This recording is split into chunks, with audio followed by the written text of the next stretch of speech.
Mais pour le coup, Kittle, depuis son arrivée dans la ligue, j'adore ce joueur, j'adore le regarder jouer. Je suis en parfait désaccord avec les deux camarades. Masque Il a de bien Packer. masqué ou pas Masque de Packer. Excellent. S'il continue Magique. alors qu'il est taillé comme un tuteur géranium en plus. Et salut à tous et bienvenue dans un nouvel épisode du Front Office, épisode Rewind semaine 4. Ouais, ça avance, on arrive déjà bientôt au premier tiers de cette saison. Entre février et août, ça met du temps à arriver, on est impatient et puis là, les semaines fondent comme neige au soleil. On est un petit peu désolé, l'épisode sort un petit peu en retard. On n'avait pas de disponibilité entre nous. Heureusement, on a réussi avec PA à se sortir de là et à vous proposer un épisode. D'ailleurs, PA, comment vas-tu ? Salut Anto, bonjour à toutes et à tous. Bah, écoute, ça va très très bien. Effectivement, les semaines avancent à une vitesse grand V. On est déjà en automne, mais bon, a-t-on vraiment eu un été? C'est ça la réelle question. Donc au moins, on a été mis dans le bain très rapidement. Et puis ouais, le mois de septembre vient de passer. Il y a déjà 4 semaines de passé. Et on commence à voir certaines choses transparaître de certaines équipes, certaines inquiétudes pour d'autres. Donc c'est chouette. Exactement, exactement. Vous aurez le bilan météo toutes les semaines avec PA, bien entendu. Hein.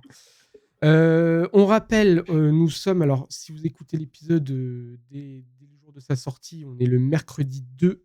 Demain soir, donc ou jeudi 3 octobre, nous faisons un live Twitch, donc hâte le front office.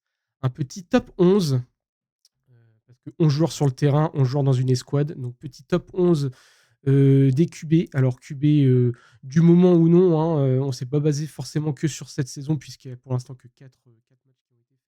Mais voilà, un petit top 11. Il y aura l'équipe au complet, on sera 6. Voilà, il y aura de la mauvaise foi, il y aura peut-être des pots de vin aussi qui seront donnés à Alex, on ne sait pas, hein, on verra ça demain. Sûrement Doug, hein, Doug, ça c'est bien le genre. En tout cas, on vous attend nombreux demain et on espère que ça va vous plaire. Nous, en tout cas, on est très impatients de faire ce petit top 11. Donc voilà, et puis bah, bien sûr, vous nous retrouvez hein, sur Twitter /X @lefrontoffice, sur Instagram aussi. Instagram, ça revient un petit peu avec les mèmes. On s'amuse pas mal aussi chaque semaine à faire des mèmes, notamment Alex, qui s'amuse beaucoup sur ça. Donc venez rigoler, venez voir ça avec nous. Et puis voilà, ce que je te propose, PA, c'est qu'on commence de suite. Du coup, le briefing, c'est on va parler du joueur de la semaine pour commencer et je te laisse introniser ton joueur. Ouais. Pour moi, du coup, l'employé de la semaine, c'est tout simplement Jared Goff, qui nous a sorti une fiche parfaite à la passe et à la réception, quand même. Donc un 18 sur 18 à la passe, un 1 sur 1 à la réception, touchdown inclus. Euh, match au plus que parfait. Il fait seulement 4 passes en deuxième mi-temps, mais est-ce qu'il y avait besoin de faire plus vu l'écart au score qu'il y avait? Donc il y a eu un jeu de course qui a été établi beaucoup plus en deuxième mi-temps qu'en première. Mais j'allais dire, c'est rare, non. C'est la première fois que ça arrive qu'un joueur qui tente plus de 10 passes dans un match fasse un perfect, fasse un 100% de succession de passes, de complétion de passes. Donc bravo à lui. Je trouvais que son début de saison était un petit peu plus compliqué que l'année dernière ou les 2 saisons précédentes. Il a lancé un petit peu plus d'interceptions, il était un peu moins je trouvais serein dans la poche et dans ses passes, avec une connexion qui se faisait un petit peu difficilement avec Laporta et Sam Brown. Voilà, je pense que là, l'offense, en tout cas, de Détroit a remis les points sur les i contre une défense des Seahawks qui avait fait très bonne figure sur les 3 premiers matchs. Là, ils se sont vraiment fait ouvrir dans tous les sens. Il n'y a pas eu une mi-temps plus haute que l'autre parce qu'ils font 21 points et 21 points sur les 2 mi-temps. Donc, c'est vraiment hyper bien établi. Et voilà, il y a eu des jeux, il y a eu des gros jeux, notamment avec le touchdown de Jameson Williams. Il y a eu des drives un peu plus complets avec 8, 9, 10, 11, 12 jeux. Donc voilà, c'est une attaque qui commence doucement à se mettre en place, qui commence aussi à faire peur, parce que si elle déroule comme ça en semaine 4, j'attends de voir en semaine 16 ou 17 ce que ça va donner. Mais voilà, c'est jamais anodin de mettre 42 points dans un match de football américain et notamment en NFL. Donc bravo à eux. Et puis voilà, fiche de 18 sur 18, je voulais moi le mettre en avant cette semaine. Ouais, non, mais alors tout à fait d'accord. On voit que quand Goff est à 100%, les Lions aussi se présentent un peu mieux parce qu'ils ont démarré peut-être plus péniblement que ce qu'on attendait, en tout cas pour ce début de saison. Mais là, ils ont l'air bien partis. Et c'est vrai que Goff. a fait son match. D'ailleurs, moi j'ai lu un petit article parce que j'ai vu hier quand tu l'avais noté. Hein, je sais pas si tu as vu, il a une note de 155,8. Alors le quarterback rating parfait est de 158,3 et en fait il rate ce perfect juste par rapport au nombre de tentatives qui ont abouti à un touchdown. Il est à 11,1% et la barre pour que ça soit parfait était de 11,875. Il est quand même très proche. J'ai limite envie de dire Ipina, ils auraient pu lui donner le rating parfait quand même, c'est un peu abusé. Mais bon, il y a des barèmes, faut s'y prêter aussi. Mais ça n'enlève rien. Enfin, c'était parfait et c'était un super match. Pareil, l'opposition, les Seahawks, ils ont quand même bien répondu aussi. J'ai trouvé de l'autre côté. Donc ça a donné un super match par rapport à l'autre qui se passait un petit peu en face, un petit peu en parallèle. Et donc, ouais, non, Jared Goff, super joueur. Moi, de mon côté, je vais parler du King, le King Henry. Forcément, qui a été sûrement l'artisan de la victoire des Ravens face aux Bills. 24 courses, 199 yards, un touchdown, 3 réceptions aussi. C'est valu ça. Bon, 10 yards, c'est un peu plus anodin, mais il marque quand même aussi un touchdown. Donc finalement, même avec 3 réceptions et 10 yards de fait, il marque. Il est du coup encore impactant. Voilà, on a vu que lui,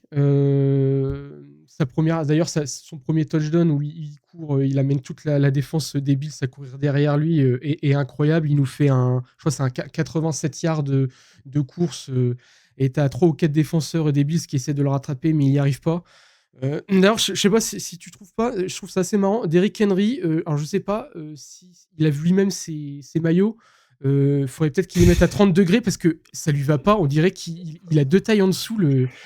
Bon, c'est un frigo, hein, mais c'est assez marrant. Son pantalon est trop court, son maillot est trop court, mais le mec, il a l'air de pas être gêné en tout cas.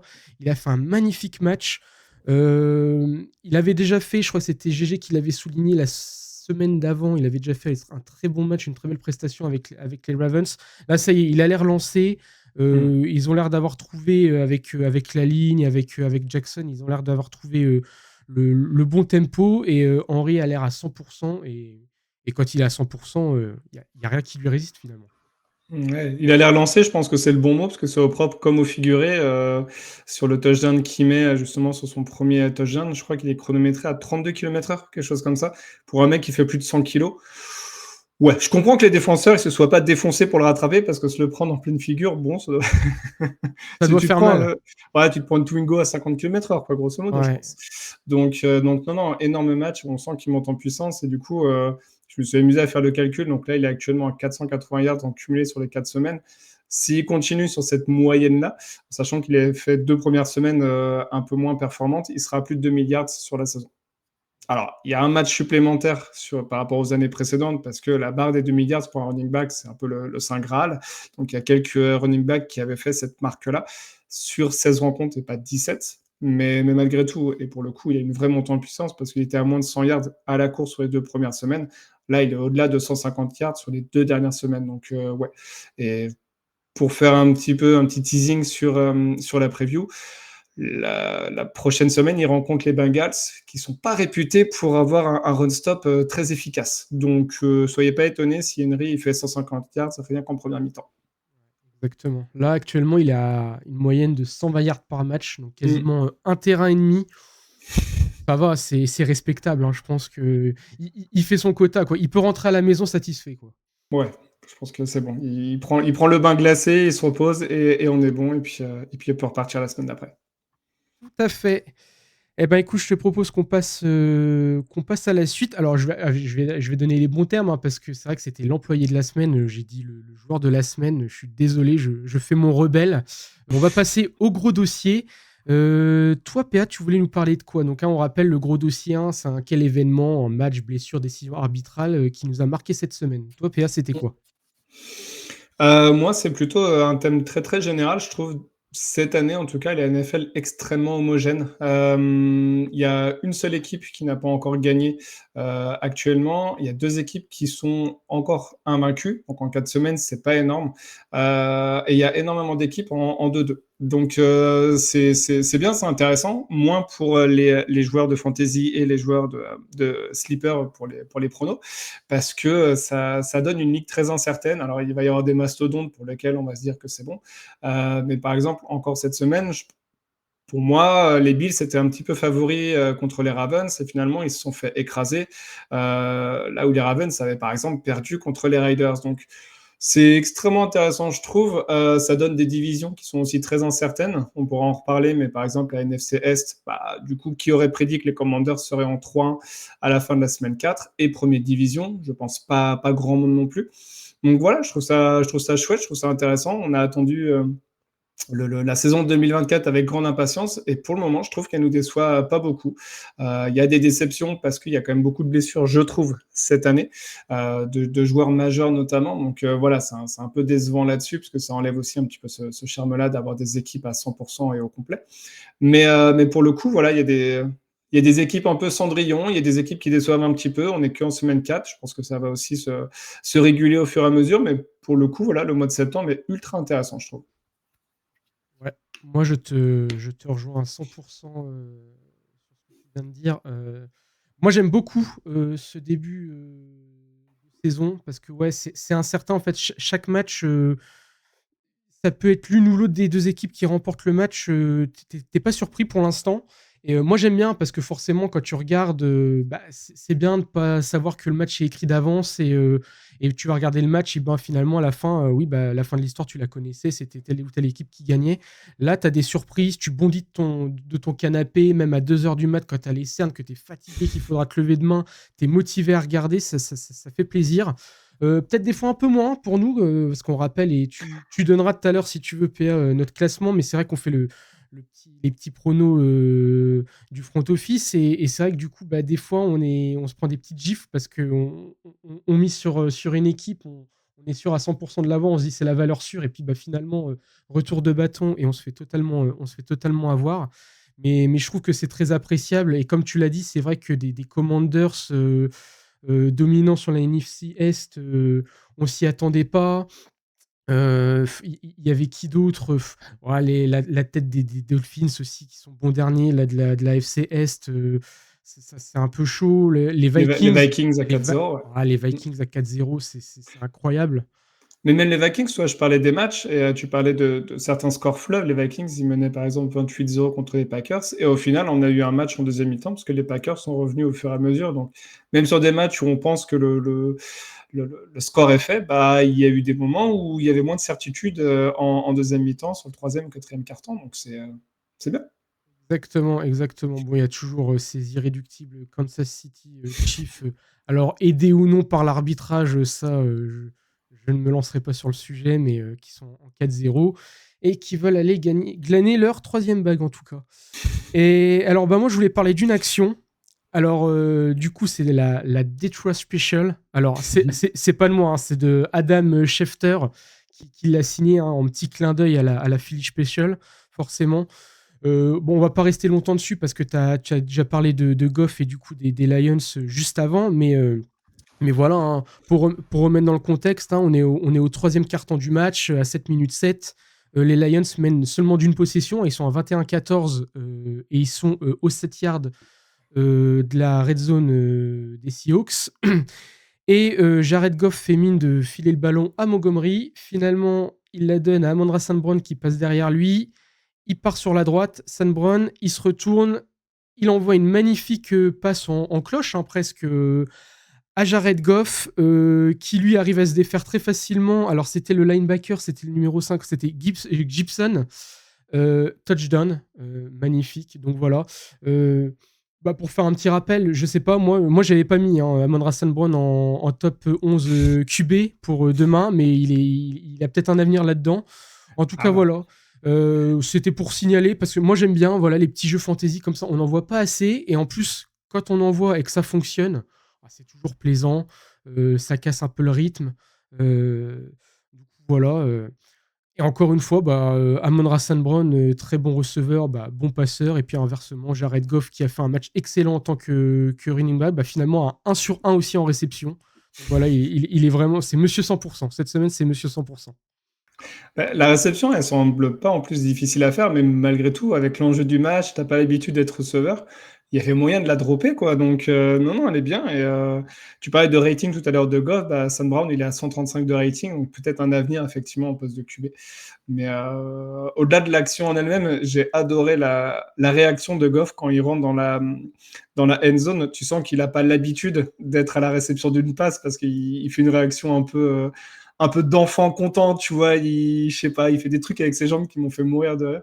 Et du coup, je trouve ça chouette, ouais. Ça apporte un petit vent de fraîcheur aussi. Et tu sens qu'il y a une vraie bonne ambiance dans cette équipe. Donc, c'était bien. C'était le bon call au bon moment. Et du coup, ça fait une belle action. Donc, top. Non, il avait pas préparé de petite danse comme un running back ou un receveur, malheureusement. Pour il a pas tenté le grillé. Exactement. Ah, il aurait pu, hein. Il aurait pu.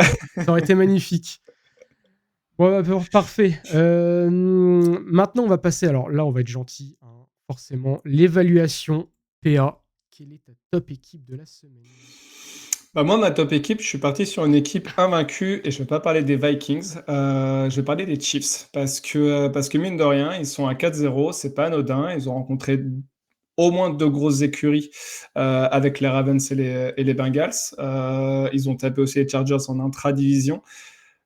On a l'impression que ça fait pas de bruit. Ils sont à 4-0. Ils ont eux aussi une cascade de blessures, notamment au niveau des receveurs, parce qu'ils ont perdu Rashee Rice avec le genou complètement explosé sur l'action. Je pense qu'il ne reviendra pas de la saison, je ne sais pas comment il fera en tout cas.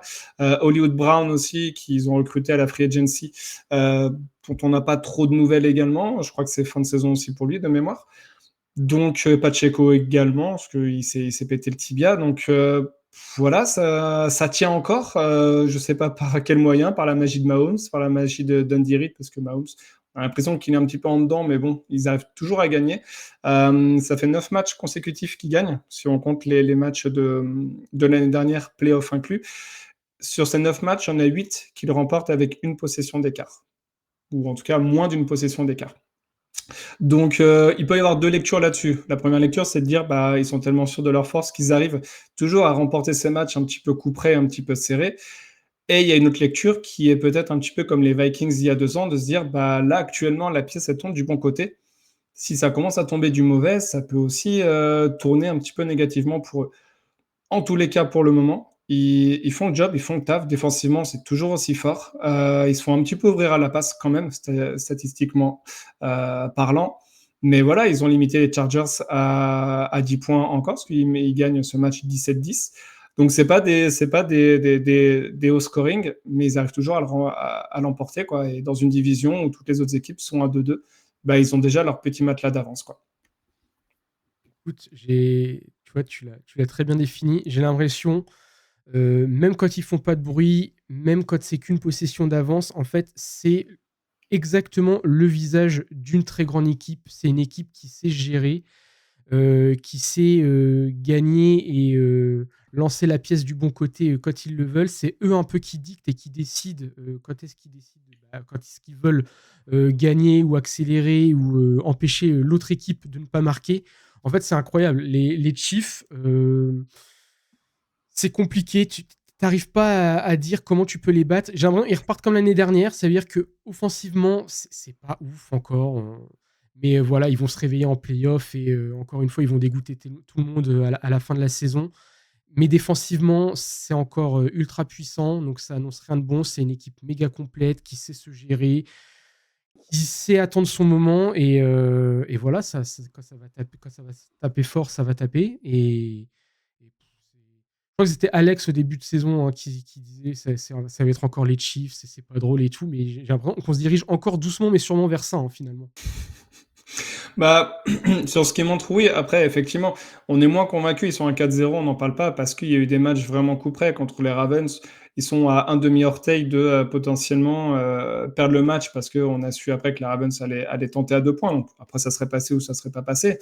Contre les Bengals, voilà, on n'aime pas en parler, mais il y a une décision grandement litigieuse sur une passe interférence défensive des Bengals qui amène au field goal de la gagne des Chiefs. Contre les Falcons, un petit peu pareil, il y a eu quelques mouchoirs généreux. Donc voilà, ça continue, ça gagne, ça fait pas de bruit, c'est pas éclatant, c'est pas tout ça, mais ils sont à 4-0, quoi. Donc après, il y a des blessures offensives.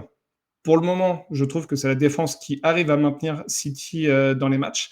Il faudrait pas qu'il y ait une grosse blessure. Pour citer un joueur, Chris Jones par exemple, il faudrait pas que lui il se blesse, parce que là, ça commencerait à devenir vraiment, vraiment compliqué, parce que bon, lui, il est quasiment constamment double teamé par l'attaque adverse au niveau de la ligne offensive, donc ça crée forcément des brèches pour les autres de la ligne, notamment Karlaftis. Si lui commence à se blesser ou à disparaître du terrain, bah ouais, pour les attaques adverses, ça commencera à devenir un tout petit peu plus facile à gérer cette défense, et potentiellement, ça peut devenir plus compliqué pour les Chiefs. Maintenant que tu leur as porté le mauvais œil, Non. bon courage les Chiefs. Après, on peut dire ça pour toutes les équipes. Effectivement, quand on enlève un joueur majeur, bah oui, ça devient beaucoup plus compliqué. Ça coule de source, mais effectivement, on a l'impression que ça peut aller dans le mauvais sens à tout moment, quoi. Non, mais je suis tout à fait d'accord, surtout niveau défense en fait, parce que l'attaque, de toute façon, Mahomes, Reed, on sait qu'ils vont réussir à bricoler avec ce qu'ils ont. Du coup, c'est peut-être plus la défense où vraiment ça repose sur 2-3 piliers vraiment, vraiment majeurs. Et c'est vrai que si eux s'effondrent, et on ne sait pas ce que ça donnera la défense. L'attaque, on n'a pas de souci, même pour Kelsey, par exemple, certains en parlaient, mais qui font un Kelsey un petit peu peut-être comme certains disaient, un Gronk en fin de carrière. Hein, c'est-à-dire, il se préserve en saison, tranquille, et puis en playoff, il va arriver, il va pas faire parler tout son éclat, toute son expérience. Et donc ça va aller. Donc ça, on s'en fait pas niveau de l'attaque. Mais en tout cas, ouais, c'est sûr, on parle pas des Chiefs. Et peut-être pour l'instant, eux, ça leur va aussi qu'on parle pas d'eux. Parce que forcément, dès qu'on va arriver en playoff et qu'ils vont arriver, toutes les caméras vont être braquées sur eux parce que tout le monde va attendre soit qu'ils vont se ramasser et tous les haters, soit en tout cas les anti-Chiefs ou autres, vont se réjouir. Et puis il y a les autres qui attendent la nouvelle légende, la nouvelle legacy. Donc voilà. Mais à voir, c'est vrai qu'avec les blessures de Rashid Rice, ça parle beaucoup d'un receveur, soit en trade, soit en free agency. Donc à voir. Sincèrement, c'est pas parce que je suis avec toi, mais je mettrais bien une petite pièce sur Michael Thomas. Je sais pas pourquoi, j'ai pensé à ça quand j'ai vu Rice se blesser. Je me suis dit, qui est présent en free agency? Pour moi, il s'est pas mis en retraite, Thomas. En tout cas, j'ai pas vu quelque chose passer là-dessus. Bah, écoute, je le verrais bien aux Chiefs, moi. Pourquoi pas pour lui. Moi, je veux revoir Thomas sur un terrain. Alors, je veux revoir Thomas en bonne forme, hein, bien sûr. Oui. Pas le Thomas Mais sur le banc. Non, mais je sais pas. Je vois bien City tenter le coup avec Michael Thomas. Je sais pas, c'est la première réflexion que j'ai eue en regardant le match. Peut-être que je vais me tromper, peut-être qu'ils vont tenter autre chose, mais je me suis dit qu'en free agency, sur un gros receveur, en tout cas de renom, il y avait lui encore dispo, donc à suivre. Écoute, en tout cas, ça en discute déjà sur le Discord. Hein. D'ailleurs, ça permet de faire un petit clin d'œil, on peut le dire, hein, si vous n'êtes pas. Le front office, hein, le Discord de la communauté, on a dépassé les 100 membres. Il y a du monde, il y a des gens, ça parle dans tous les sens, ça parle spécialement d'une équipe, ça parle des matchs, ça parle de cartes, ça parle de maillots, Bref, venez si vous voulez parler, écouter la NFL, venez sur le Discord du front office. Et je crois que là, ouais, ça parlait même ce matin. Hein, un petit Kyle Pitts s'était évoqué, je crois, de ton côté, au grand bonheur de Doug. pour succéder peut-être plus tard à Kelsey qui commence quand même à faire son temps. Et puis ça va être fatigant là, de faire les concerts de Taylor Swift aussi. Maintenant qu'il est sur la scène, ça demande de faire des dates en plus. Faut qu'il soit à temps complet, il faut qu'il soit pris par le crew de Taylor Swift. Voilà, j'ai plus le nom là, mais on dirait le mec là alors à l'époque, hein, la référence de Nas, de High School Musical, là c'était le chanteur. Il devait choisir sa carrière de chanteur ou de basketteur. Là c'est Kelsey, c'est à peu près ça quoi. En tout cas, Zac Efron, je cherchais en même temps Zac Efron. Voilà, Zac Efron. On a les rêves qu'on mérite, hein, en tout cas. Et en tout cas, moi, de mon côté, la top équipe, je vais parler des Commanders. Alors, je voulais parler, d'ailleurs, tu l'as évoqué tout à l'heure. Moi, je voulais aussi parler, j'ai hésité, des Vikings. Je crois que ça avait été évoqué la semaine dernière déjà, donc je voulais éviter de refaire un petit doublon. Mais voilà, la petite aparté, les Vikings, très très beau. Moi, j'ai trouvé, ils ont archi dominé les Packers. Et une fois qu'ils commencent à se faire rattraper, ils ont montré aussi qu'ils en voulaient, qu'ils ont réussi à, on va dire, à limiter la casse. Donc très très beau. En tout cas, c'est pas le sujet. Moi, je parle des Commanders. Alors, que dire des Commanders? Déjà, un match de folie. Alors, surtout dans un sens, hein, 42-14, les Commanders en déplacement chez les Cards. 42-14. Ça a marqué sur tous les cartons Jaden Daniels, pardon, incroyable, qui monte en puissance pareil, lui, de semaine en semaine. On a l'impression que le titre de rookie offensif de l'année lui appartient, en tout cas pour l'instant. Il est à lui, vraiment. Il montre une sérénité. Il a une lecture du jeu aussi qui est incroyable. Il a un bras, il court, il est double menace, tout ce qu'on veut. C'est incroyable. J'ai beaucoup aimé aussi le jeu au sol. Brian Robinson, vraiment pareil, il monte en puissance. Alors, ça, c'était dommage, je l'avais souligné, mais Eclair, qui commençait aussi un très bon début de match, mais qui est sorti. Alors, je ne sais pas si c'était pour commotion. J'avais cru voir sa commotion. Donc, Ouais, c'est commotion. voilà, donc hein, il y a encore quelques semaines, c'était du côté de Tua. Donc voilà, les commotions, on n'aime pas ça, parce que les joueurs de foot US sont des êtres humains avant tout. Donc on espère que ça va aller. En tout cas, j'avais bien aimé le début de match d'Eclair qui enfin faisait son premier gros match du côté de Washington. J'aime beaucoup, pareil. J'ai l'impression que souvent, quand je parle d'équipe, je parle de la myriade de receveurs, mais j'ai l'impression, voilà, il y a quelques équipes où tu as une superstar, mais tu as des équipes qui, de plus en plus, ont affaire à un vrai comité de receveurs. Et les Commanders, c'est le cas. Hein, on a Zaccheaus avec 85 yards, McLaurin qui est aussi revenu un petit début de saison, un peu timide McLaurin, mais là qui est bien arrivé avec 52 yards. Et puis ensuite, on a du Noah Brown 26 yards, Zach Ertz 22 yards, Luke McCaffrey 17 yards. Donc bref, voilà, plusieurs cibles. Jaden Daniels arrive à distiller un peu à tout le monde. Du coup, c'est difficile à lire, c'est efficace. Et puis alors la défense que j'avais notée, il y a quelques noms, hein, notamment Bobby Wagner, je trouve. Alors Bobby Wagner qui du côté des Commanders se refait une seconde jeunesse, j'ai l'impression. Mais en tout cas, c'est très bon. Mais voilà, les Commanders, j'ai pas l'impression qu'il y ait de gros noms du côté de la défense, mais on a un bloc uni. Et surtout, il y a une réponse en fait où il y a d'un côté la défense qui performe et t'as l'offense qui performe. Et en fait, les deux ils se répondent et ça fait une équipe super cohérente. Et là, ça commence à montrer des signes de force presque, presque imbattables. En tout cas, ils ont réussi à maîtriser et à cadenasser les Cardinals à 14 points, qui sont quand même niveau offensif, qui sont plutôt pas mal depuis le début de saison. Donc je ne sais pas ce que tu en penses, mais moi, cette équipe des Commanders, elle me plaît. J'étais pas hype au début de saison. Il y en avait certains qui étaient hype. Moi, j'étais pas forcément hype, mais il me hype de plus en plus. Bah, pour ne pas le mettre au bûcher, Alex était hype par les Commanders jusqu'au trade de Dodson aux Eagles, où du coup il avait décidé de ne plus parler des Commanders. Mais ouais, début de saison excellent. On a l'impression que tous les rookies qu'ils ont pris à la draft, ils s'intègrent parfaitement à l'équipe.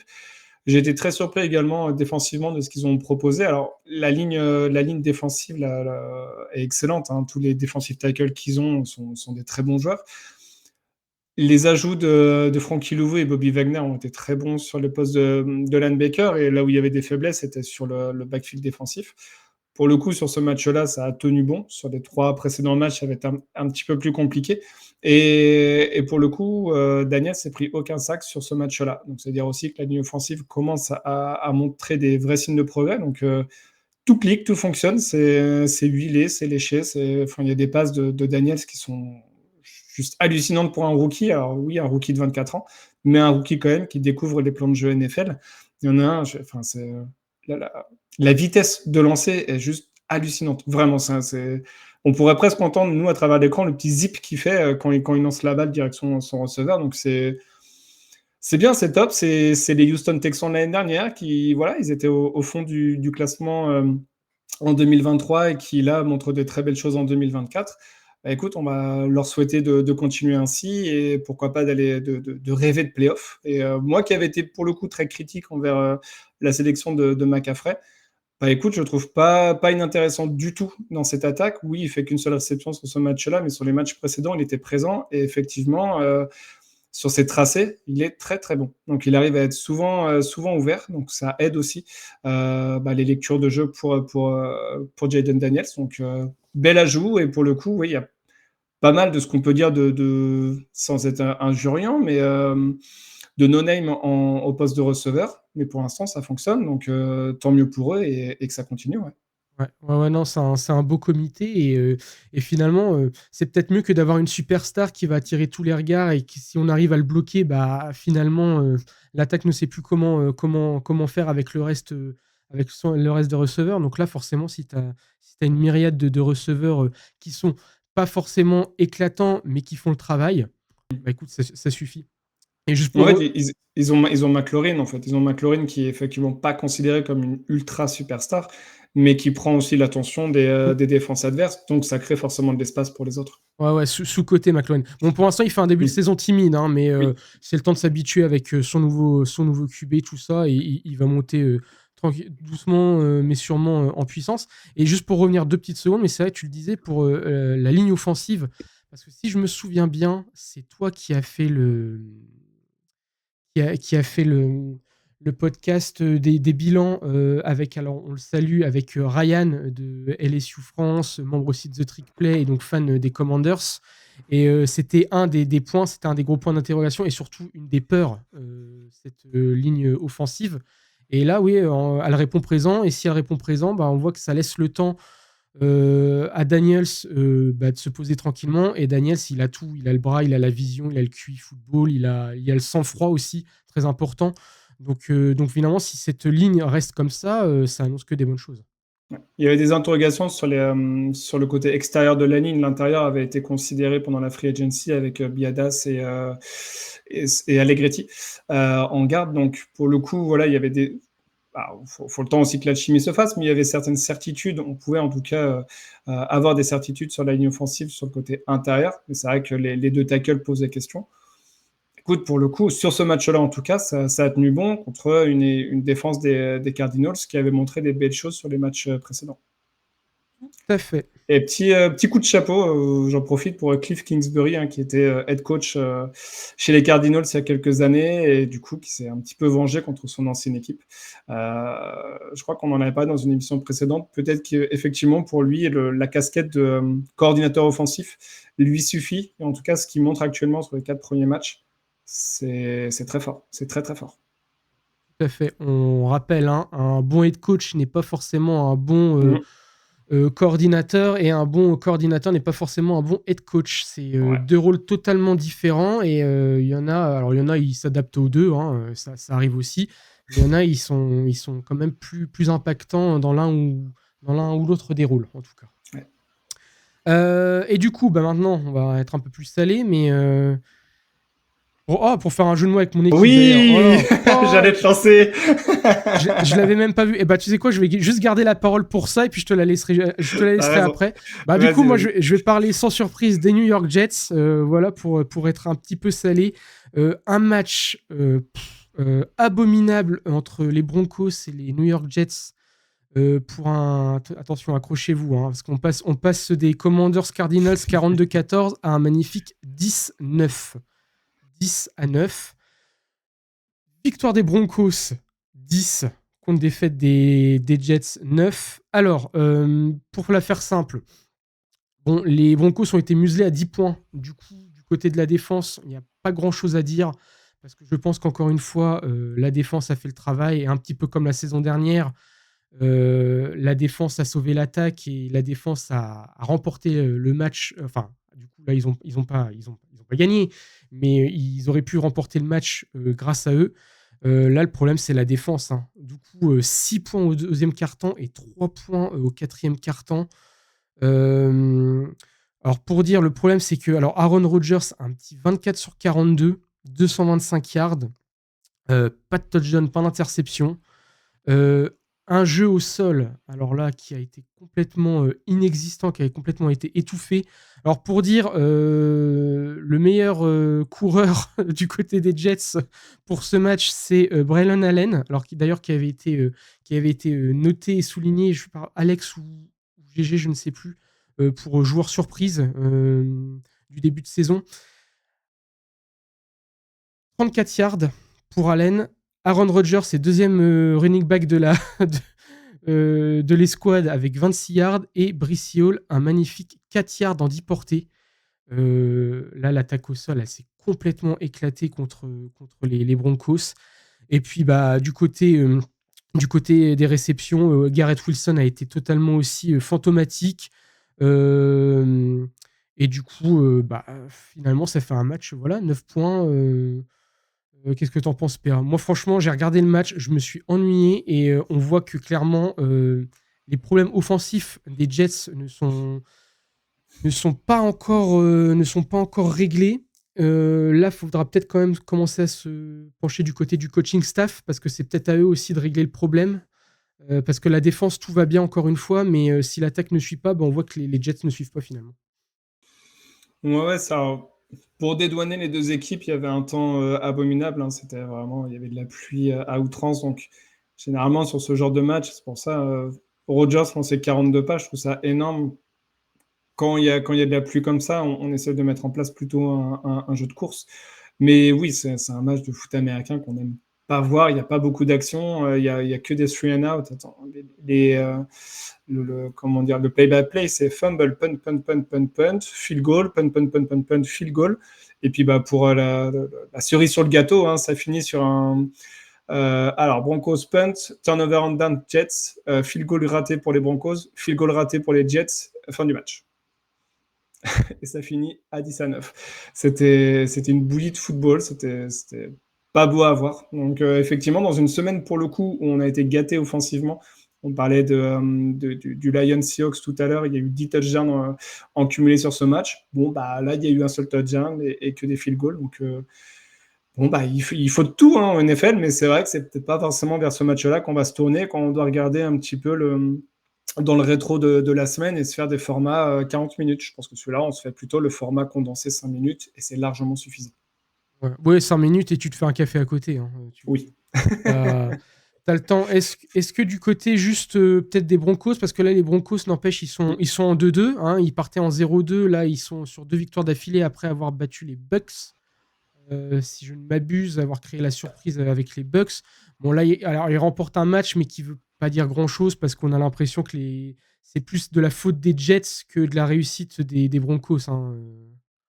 Cette victoire. Il y a des inquiétudes quand même avec Bonix, de ce qu'il a montré. Maintenant, voilà, les conditions météorologiques n'aidaient vraiment pas un beau jeu aérien. Donc voilà, ils l'ont gagné, il fallait le gagner. Tu le rejoues peut-être 10 autres fois avec un temps un peu plus clément, peut-être qu'ils le perdent. Mais en tout cas, ils montrent des belles choses aussi défensivement, il faut quand même le noter. Contre les Bucks, il est limite à moins de 10 points. Là, les Jets à moins de 10 points également. Il y a quelque chose qui commence à se mettre en place. Ils ont quand même perdu certains joueurs qu'ils ont coupés, notamment Justin Simmons, le safety. Donc voilà, il y a des choses quand même positives qui arrivent à ressortir de ça. Donc écoute, effectivement, ils commençaient à 0-2, ils sont à 2-2. Tous les autres de la division, hormis les Chiefs, sont également à 2-2. Peut-être que ça va se battre pour une petite place à un moment donné. Donc on verra sur les semaines suivantes. Mais s'ils arrivent à tenir défensivement contre d'autres équipes, écoute, il suffit parfois d'une pièce un petit peu lancée en l'air, et puis ça tombe du bon côté, et puis ça remporte des matchs un petit peu serrés, un petit peu au coup près. Et puis tu arrives à un bilan positif à la fin de la saison. Donc à suivre pour eux quand même. Tout à fait. Allez, on passe à ta flop équipe du coup. Ouais. Alors, ma flop équipe, c'est les Philadelphia Eagles qui se sont fait ouvrir et trier, prenez le mot que vous voulez, contre les Buccaneers, donc 33-16 sur le terrain des Buccaneers. On a l'impression que cette équipe, elle est cassée sur le terrain, elle est cassée au niveau du coaching staff. On ne sait pas trop comment régler ça. La ligne défensive qui devait être une des forces de Philadelphie, on ne la voit pas concrètement. Ils sont à plus de 100 yards à la course et plus de 250 yards dans les airs défensivement. où est passé le backfield défensif qui a normalement été renforcé durant la draft. Moi, Kenyon Mitchell, pour l'instant, je ne suis pas extrêmement convaincu. Il a de la vitesse, certes, mais il n'arrive pas à rester proche ou collé au receveur quand il est en man. Voilà. Et offensivement, on avait cette crainte-là du départ de Kelsey en retraite. On avait peut-être raison d'avoir des craintes, hein, parce que Jurgens, il fait un petit peu moins taf. C'est un petit peu moins solide. Alors, sur ce match-là, il y avait également le tacle droit, Len Johnson, qui était blessé. On sait que c'est une pièce très importante de cette ligne offensive. Mais quand même, et puis au-delà de la ligne offensive, Hurts, il a l'air complètement perdu, cassé, tout ce que tu veux. Est-ce que finalement, la saison où ils vont au Super Bowl, c'était une saison exceptionnelle de Hurts et que son réel niveau est celui-ci? Je pense qu'il y a un juste milieu à trouver. Mais ouais, cette équipe semble perdue. Et quand je parlais du coaching staff, je sais pas, tes deux meilleurs receveurs, ils sont blessés, AJ Brown et Smith. Pourquoi tu fais pas jouer Saquon Barkley? Enfin, en l'occurrence, il était sur le terrain, mais pourquoi tu lui donnes pas le ballon? Barkley, en première mi-temps, il a 8 portées seulement. Alors, ok, tu joues contre une équipe des Buccaneers qui est réputée pour avoir une ligne défensive très bonne contre le jeu de course, notamment avec Vita Vea. Trouve des schémas de jeu. Tu fais des courses extérieures pour éviter justement de te prendre Vita Vea en pleine figure. Diaby, c'est un très bon rusher pour aller saquer le quarterback. J'ai pas dans l'idée que ce soit un excellent run stopper. Donc voilà, tu pars un petit peu sur les extérieurs, tu essaies d'avoir un petit peu de vitesse au niveau de receveur, donc ça crée de l'espace. Barkley, tu lui as filé le ballon en deuxième mi-temps, première course au retour des vestiaires, je crois qu'il se fait arrêter devant la zone d'en-but ou il va jusque dans la zone d'en-but, je sais plus. Donc voilà, j'ai pas compris le plan de jeu, j'ai rien compris en fait au match des Eagles. Donc rien d'étonnant d'arriver à la mi-temps avec plus de 20 points d'écart. Et puis après, les Buccaneers, du coup, donc il y a, je sais plus s'ils finissent sur un field goal ou un touchdown avant la mi-temps. Les Eagles, ils reviennent de la mi-temps avec aussi un touchdown. Donc on se dit, tiens, le match, il est peut-être un petit peu relancé parce qu'à ce moment-là, il y a 24-14, donc seulement 10 points d'écart. Puis après, en fait, il n'en a rien été. Les Buccaneers, ils ont mis le couvercle sur la casserole, tout a fonctionné. Et puis basta, hein. Finalement, les Eagles, ils ont mis qu'un safety à la fin du match et c'est tout, quoi. Donc c'est un peu triste parce que pour le coup, on les voyait quand même relativement haut. Ils ont rajouté, au-delà de certains joueurs, sur le coaching staff, ils ont rajouté Kellen Moore en coordinateur offensif, que moi, personnellement, j'apprécie beaucoup. Donc est-ce qu'il se fait aussi un petit peu court-circuité par Sirianni? J'en sais rien, je ne suis pas dans les petits papiers des Eagles. Mais il y a un fusible qui va devoir sauter pour que la saison des Eagles se lance parce que je vois pas comment ils peuvent sortir la tête de l'eau et pouvoir prétendre être contender et même au-delà d'être contender, d'aller au playoff tout simplement en fait. Alors, pour une équipe comme ça, quand tu regardes un petit peu le roster qu'ils ont, ça serait quand même un sacré tremblement de terre dans la NFL qu'ils n'aillent pas en playoff, je trouve.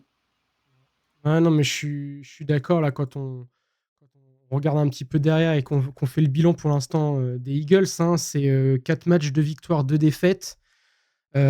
Toujours des matchs, hormis celui des Buccaneers, plutôt serrés, hein. Ça va gagner contre les Packers, mais 34-29, donc c'était pas loin que les Packers puissent le remporter.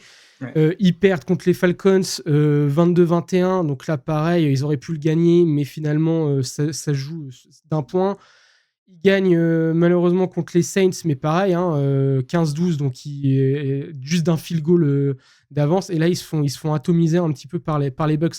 Alors du coup, par rapport au jeu au sol, est-ce que, sans faire l'avocat du diable, est-ce que ils n'ont pas été forcés de façon de jouer à la passe, puisque quand tu regardes, premier quart-temps, ils perdent 14-0.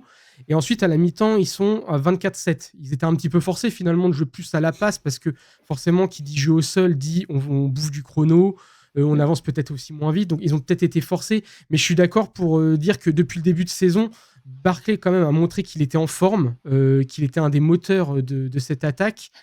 Et là, c'est vrai qu'il a été peu utilisé. Et pour revenir sur Jalen Hurts, je pense qu'on pourra sûrement aussi, on en reviendra demain, ça, à mon avis, Hurts, il y a aussi un petit peu de débat. Moi, Hurts, moi, je suis pas convaincu, hein. Franchement, il me fait pas rêver comme quarterback, et surtout, il me rassure pas. Et des fois, il a quelques moments d'éclat, mais je le trouve pas transcendant. Et généralement, moi, quand il a le ballon, il a toujours ce petit fumble, cette petite interception de façon qui arrive à chaque match. Et donc, tu sais pas, c'est pas serein en fait. Ouais, puis C'est intangible, mais il a un langage corporel qui inquiète un petit peu. Et sur ce match-là, le strip sack qui se prend pour un quarterback de 4e ou 5e année, tu dois pas te le prendre. Tu sais qu'il y a de la pression qui arrive vers toi. Je sais pas, fais un jeu de course. Enfin, en plus, il est mobile pour le coup. Donc, essaye d'aller gratter des yards à la course et évite. Tu vois que ta poche elle est en train de se faire écraser par la défense adverse. Le mec, il tente une longue passe parce que tu vois sur la préparation, sur son mécanisme de bras qui veut tenter une passe longue. Bah ouais, strip sack, il perd le ballon. Enfin, ça semblait même logique en fait qu'il se le fasse arracher le ballon. Donc, c'est bizarre, c'est bizarre. Voilà, il y a quelque chose de cassé. Je sais pas si c'est un manque de confiance. Moi, j'avais une incertitude sur le fait, au-delà je l'avais dit pendant l'intersaison, au-delà de la perte de Kelsey, c'était aussi tout l'aura de Kelsey et son QI football sur le fait que le centre, c'est aussi un petit peu le cerveau de l'attaque. C'est lui qui va pouvoir aussi orienter certains jeux, de dire, bon, effectivement, là, on avait peut-être prévu un jeu de passe. Là, par rapport à la pression ou de la reconnaissance que je peux avoir de la défense, on va plutôt partir sur un jeu de course. Et il y avait 2-3 Mike Tuck qui étaient sortis, justement, où Kelsey ou Hurts avait annoncé un jeu et Kelsey lui avait dit non, il ne faut pas le faire maintenant, etc. Et pour le coup, Kelsey avait raison. Est-ce qu'il n'y a pas ça aussi qui joue? Est-ce que Kelsey n'aidait pas aussi cette ligne offensive et cette attaque, tout simplement, à être plus performante qu'elle ne l'est actuellement?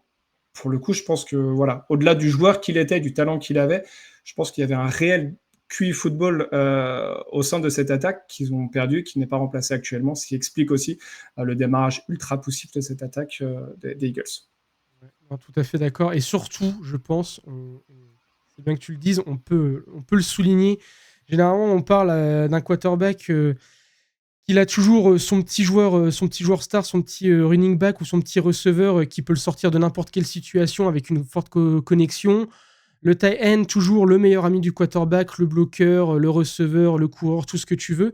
Mais on ne parle pas assez de cette relation QB-centre qui est fondamentale et de développer aussi sur le long terme la relation de son QB et de son centre, c'est très important. Et on le voit là. Et au-delà du fait que, de toute façon, Kelsey était masterclass à son poste et est une légende à son poste dans son sport, c'était aussi un lien avec Hurts parce que ça faisait plusieurs saisons qu'ils jouaient ensemble. Et donc, forcément, ce lien, maintenant, il faut qu'il le retrouve, Hurts, avec son nouveau centre. Puis aussi, peut-être vite fait, mais parler du coaching parce que, n'empêche, depuis la saison où ils vont finalement au Super Bowl, si je me souviens bien, les coordinateurs partent la saison d'après du côté des Colts et du côté des Cards, coordinateurs offensifs-défensifs. Et on voit peut-être que Sirianni n'est pas le génie, en tout cas dans la gestion, parce que c'est le head coach, donc plus dans la gestion, mais n'est pas ce génie dans la gestion et qui se reposait peut-être beaucoup aussi sur ses coordinateurs. Donc voilà, le petit point France travail. Peut-être que voilà, Doug ira manger un petit BN avec lui au goûter bientôt, mais je sais pas, Sirianni, moi je trouve que ça bloque et ça va pas. En plus d'avoir le côté détestable du gars vraiment sur le côté du terrain, là, toujours avec ses mimiques à cracher, à lever les bras, comédia dell'arte là. Non, c'est insupportable. Donc je sais pas, aussi peut-être se remettre en question de ce côté-là du terrain. Ouais, ça sera le fusible le plus simple à faire sauter. Donc, on verra. J'ai plus en tête le cordeau défensif. Il était chez les Dolphins l'année dernière. Mais effectivement, s'il doit y avoir changement et en tout cas monter sur un poste de head coach d'un des deux cordeaux, je serais plus d'avis de mettre Kellen Moore, personnellement, le coordinateur offensif. Plus avec un esprit un peu plus jeune, un peu plus tendance. À voir, pour l'instant, c'est pas fait. Pour l'instant, il est toujours en manette. Mais effectivement, en termes de meneur d'hommes, j'ai pas l'impression que ça passe très très bien avec le vestiaire. Et on parlait de Kelsey, mais on l'avait évoqué aussi, Fletcher Cox, qui était un monument de la défense et un joueur, une personne et un joueur fortement respecté dans le vestiaire.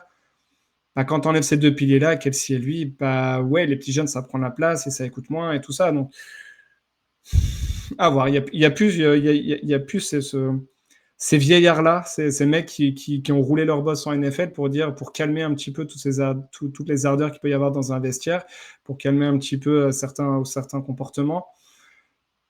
Voilà, je pense réellement que c'est un mélange de tout ça qui fait qu'actuellement, les Eagles sont, pour moi en tout cas, en mini-crise. Après, on n'enlève pas non plus. Brown et Smith étaient absents sur ce match-là.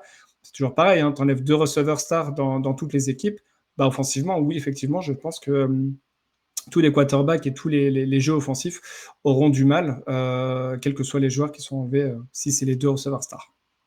Tout à fait. Et puis, il faut quand même rappeler, on est qu'en semaine 4. Donc, Oui. on arrive à la fin du premier tiers de la saison, donc ça va quand même arriver vite. Mais voilà, on s'inquiétera d'ici quelques semaines aussi. Là, on appuie sur des faits, mais voilà, faut pas non plus tirer toutes les sonnettes d'alarme un peu partout. Parce Normalement, qu'il y a une résonance avec la fin de saison dernière. C'est là où c'est ouais, inquiétant pour eux. Même comme tu disais, contre les Packers, ils ont gagné. S'ils l'avaient perdu, il n'y aurait pas eu scandale non plus. Donc, un peu comme les Chiefs, en fait. Les Chiefs qui gagnent et on leur tombe pas dessus. Bah, dans l'idée, ils auraient été à 1-3, que ça n'aurait pas été non plus étonnant par rapport à la physionomie des matchs. Et que du coup, bah, on aurait été moins dithyrambique envers Kansas City sur ce qu'on a pu dire en début d'émission. Bah ouais, là, effectivement, les Eagles, ils sont à 2-2, donc on tape un petit peu plus dessus. Si la pièce était tombée du bon côté sur un des deux matchs qu'ils ont perdu, à 3-1, on aurait peut-être été moins dans l'inquiétude, mais ce qu'on voit sur le terrain est quand même relativement inquiétant, je trouve, dans les attitudes et tout le reste. tout à fait. Bon, bah, écoute, c'est parfait. On va faire du coup le petit compte rendu, hein. Je vais repasser en vitesse sur les matchs qu'on n'a pas pu évoquer. S'il y en a un en tout cas qui t'intéresse pour dire un petit mot, hein, t'hésites pas, PA. Du coup, les Falcons ont battu malheureusement les Saints 26-24. Les Rams ont perdu contre les Chicago Bears 24-18.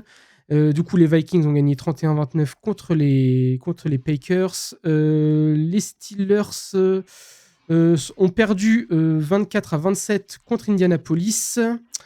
Les Bengals ont gagné 34-24 contre les Panthers. Les Panthers, match perdu, mais un joli visage depuis 2 semaines. Les Panthers, pas très intéressant. Et donc, à surveiller les Bengals, c'est pas encore gagné, même s'il y a une victoire. Les Jaguars sont allés perdre 20-24 contre les Texans. Ils ont montré un beau visage, les Jags, mais voilà, ils sont 0-4. Alors là, les matchs à Londres arrivent. Donc, normalement, ils sont chez eux. Il y a une sorte de faille spatio-temporelle qui font qu'ils vont gagner à Londres, donc tout va bien se passer pour eux. Ouais. Ils sont à 0-4, mais dans l'idée, ils auraient été à 2-2 avec le match des Dolphins et le match contre le Texan. Ça n'aurait pas été étonnant non plus. Donc, ouais, c'est pareil, un peu comme les Eagles. Il y a des choses à revoir. On l'a déjà évoqué, mais peut-être sur le bord de terrain. C'est ça. Les 49ers ont gagné 30-13 face à tes Patriots. Les Browns ont perdu contre Las Vegas 20-16. Kansas City, on l'a évoqué. Baltimore, du coup, a gagné 35-10 contre Buffalo.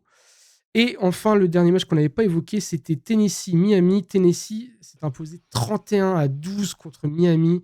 Miami, on en parlera peut-être demain, mais avec Tua, mais on peut se moquer, on peut critiquer Tua, mais j'ai l'impression que si Tua n'est pas là, l'attaque ne danse plus, hein, n'est-ce pas? Et pareil, à remettre un petit peu en condition, j'ai l'impression que Tyreek Hill, s'il n'a pas un très bon quarterback, ou en tout cas un quarterback en adhésion avec son style de jeu, il ne fera pas la différence, comme par exemple un Justin Jefferson peut faire la différence, même avec un QB de moindre qualité. En tout cas, voilà. Bon courage aux Miami Dolphins, bon courage à Alex. Je pense que c'est tout bon. Est-ce que tu veux nous faire un point prono du coup? Oui, attends, il faut que je reprenne. As-tu prévu ça ou je te mets dans l'embarras? Tu me prends dépourvu, mais attends, Doug, il l'a envoyé. Que je retrouve ça. Hop. Je peux déjà dire que je suis en tête, ce qui est quand même le plus important. Après, le reste, voilà. Ah bah voilà, fin des pronos, c'est parfait. On peut s'arrêter la stop de 40. Attends, je te le retrouve. Désolé, on s'était pas dit juste avant.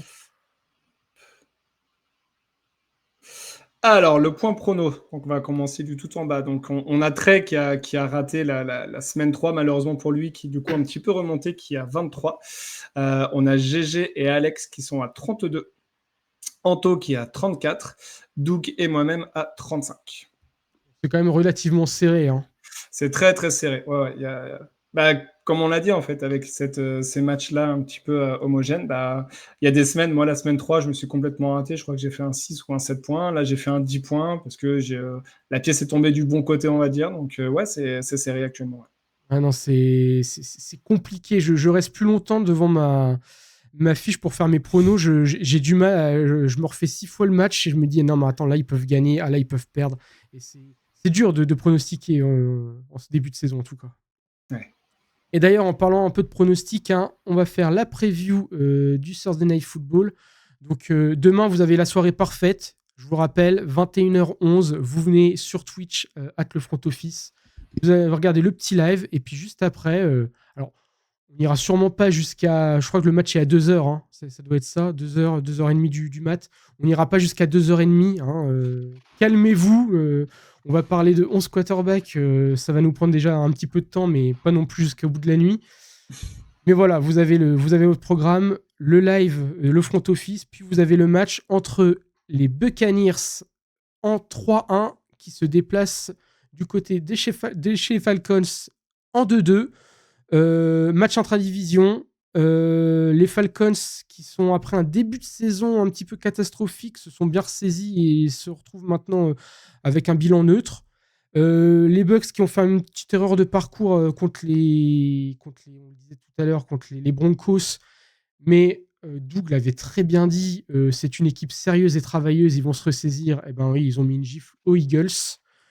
Les Falcons qui vont jouer pour la 2e semaine d'affilée là, chez eux, hein, et ils avaient reçu les Saints aussi chez eux. Toi, PA, qu'est-ce que tu en penses de ce match?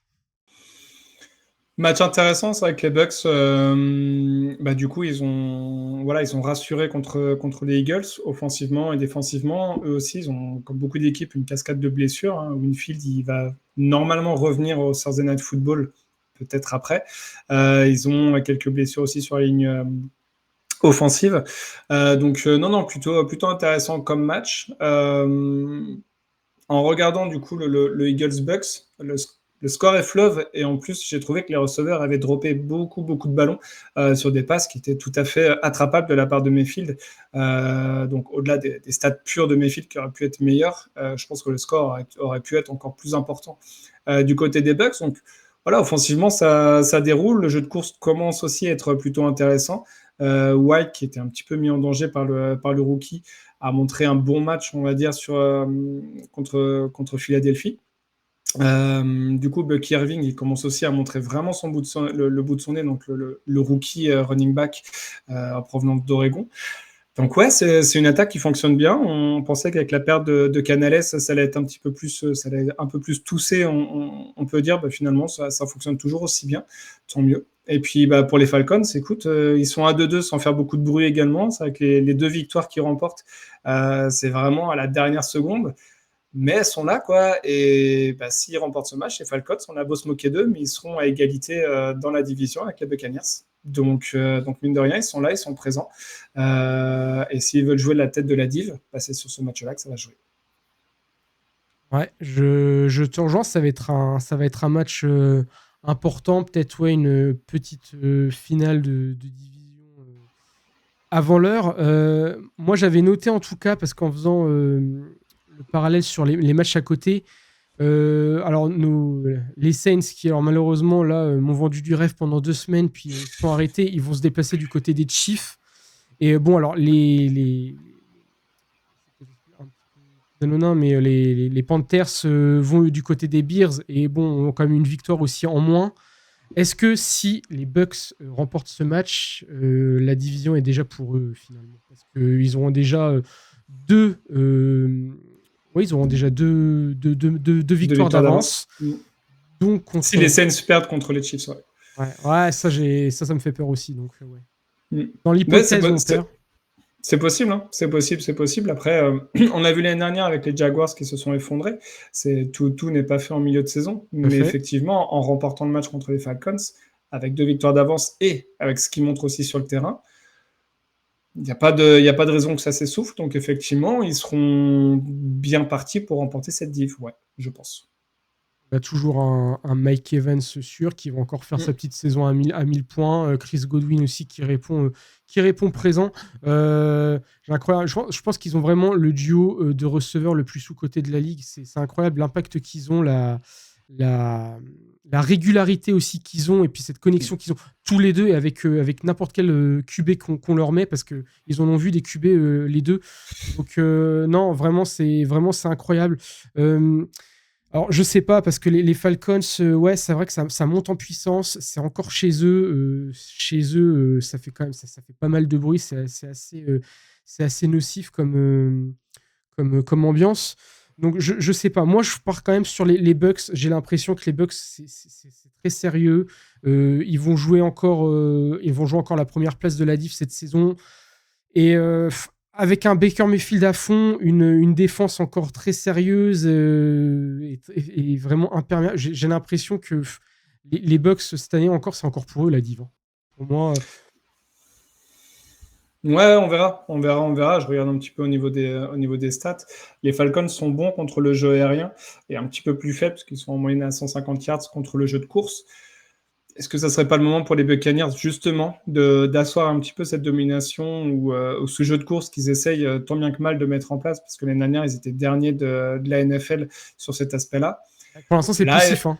Pour l'instant, c'est Ouais. possible justement. Ils essaient de le mettre en place et ouais, je pense que pour moi, les Bucks doivent appuyer justement sur ce jeu au sol, appuyer un petit peu sur la faiblesse des Falcons, et puis justement de monter, je dirais, sur cet aspect-là de leur jeu pour mettre peut-être un tout petit peu moins de pression sur Mayfield, parce qu'il sort encore un match à plus de 300 yards à la passe. J'adore Mayfield, mais je suis pas sûr qu'il puisse tenir toute la saison comme ça. Je lui souhaite, mais effectivement, contre des défenses un petit peu moins permissives sur le jeu aérien, d'avoir un jeu de course établi, ça va aider forcément l'attaque des Buccaneers et Baker Mayfield. Donc je pense que c'est un bon match et un bon test pour eux, pour essayer justement d'appuyer sur le jeu de course, pour mettre en difficulté les Falcons et puis pouvoir faire des play action ou lancer des passes un peu plus simples pour Mayfield pour aussi mettre des touchdowns, parce que c'est là où ils pourront mettre des points, je pense. On va espérer alors que pour eux, le jeu au sol a fonctionné. J'étais en train de regarder, là, Rashad White, pour l'instant, il est à 115 yards au sol depuis le début de saison. On rappelle que Derrick Henry est en moyenne par match à 120. Hein. Donc, c'est... Non, mais il est contesté. Hein. Il est contesté. Oui, et oui. Bucky Irving, sur ce qu'il a montré là sur les premiers matchs, c'est extrêmement intéressant en termes de yards gagnés par portée ou tout ce que tu veux. Et même en regardant simplement le match, tu vois qu'il a une meilleure lecture des blocs, des espaces, de tout ça. Et puis, il arrive à casser un peu plus de plaquage. Donc, ouais, White, pour le coup, il est vraiment remis en question. Est-ce que c'est pas le match référence de Bucky Irving et qui va l'asseoir en tant que running back numéro 1 de cette équipe? Peut-être, justement, contre une défense des Falcons qui est un peu plus permissive à la course. Donc, c'est pour ça que, pour moi, les Buccaneers doivent appuyer là-dessus et mettre Bucky Irving dans de bonnes conditions pour que ça puisse avancer. Ouais. Alors, on l'espère en tout cas pour les Bucks. Hein. Il est rookie, donc si ça confirme, ça leur promet quelques belles saisons d'avenir, en tout cas, de ce côté-là.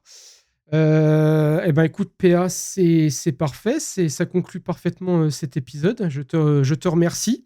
Petit rappel des réseaux sociaux, vous pouvez nous retrouver sur Twitter ou sur X @le front office, également sur Instagram.